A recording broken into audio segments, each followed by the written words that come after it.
Non veg తినాలనిపిస్తుంది కానీ మసాలా వద్దని అనుకుంటాము. బట్ ఈ కర్రీ అలాంటి ఏమీ లేకుండా ఉంటాయి. Hello, welcome back to my channel home made healthy delights.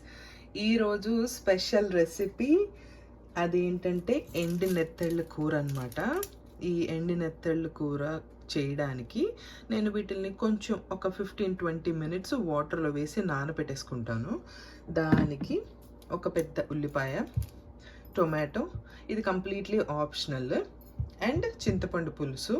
ఇంకా దీంట్లో ఏ అల్లం వెల్లుల్లి పేస్ట్లు మసాలాలు ఏమీ అక్కర్లేదు.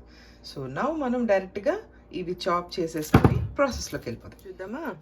ఫస్ట్ దీనికి ప్యాన్ తీసుకొని మంచిగా ఆయిల్ వేసుకొని దాన్ని వేడైన తర్వాత నేను కొంచెం జీలకర్ర వేస్తున్నాను, కొంచెం ఆవాలు. ఈ జీలకర్ర ఆవాలు కొంచెము వేగినాక ఇప్పుడు నేను రఫ్గా తరిగి పెట్టుకున్న ఉల్లిపాయ ముక్కలు వేసేస్తాను. దాంతోపాటు కొంచెం పసుపు, కొంచెం ఉప్పు.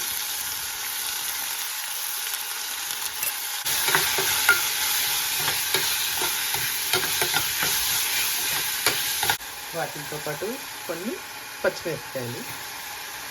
కొంచెం ఉల్లిపాయలు మరీ బ్రౌన్గా వేగాల్సినంత అవసరం లేదు, కొంచెం ట్రాన్స్పరెంట్గా అయితే చాలు. వాటితో పాటు మనము ఒక 15-20 మినిట్స్ నానబెట్టుకున్నాను వాటర్లో ఆ ఎండి నెత్తళ్ళు. ఇవి వేసేసుకోవాలి. ఆ ఉల్లిపాయతో పాటు ఇది కూడా వేగాలి, అప్పుడే టేస్ట్ బాగుంటుంది.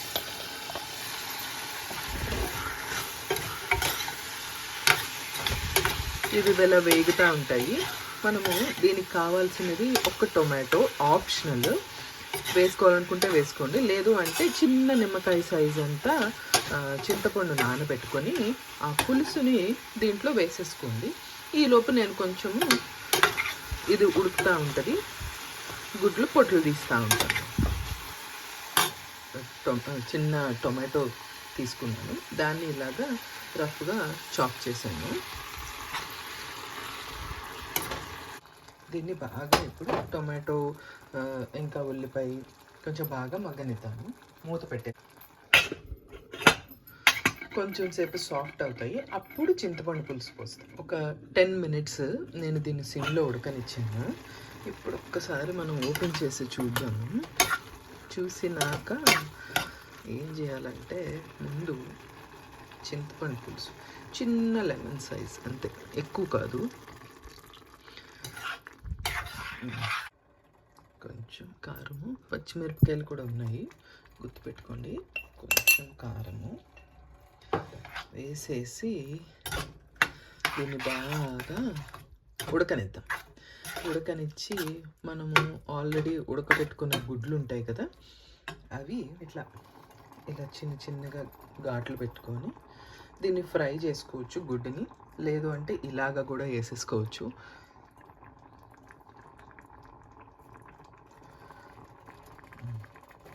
వేసేసుకొని చక్కగా దీంట్లో ఉప్పు, కారము, పసుపు అన్నీ పడినాయి కదా చింతపండు పులుసు. ఇప్పుడు దీనికల్లా మనం చేసేది ఏంటంటే మూత పెట్టి చక్కగా ఉడికించడం, అంతే. మన ఈ ఎండి నెత్తళ్ళ కూర ఆల్మోస్ట్ రెడీ అయిపోయినట్టే. చూసారా ఎంత ఫాస్ట్గా అయిపోతుందంటే, ఓన్లీ గుడ్లు ఉడకబెట్టడమే టైం టేకింగ్ ఈ ప్రాసెస్లో, అంతే.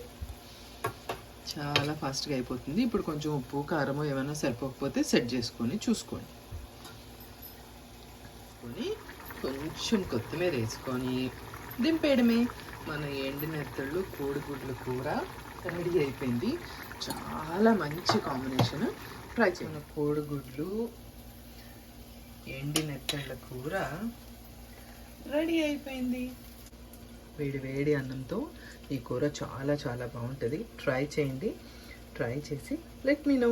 Thank you so much for watching. Bye.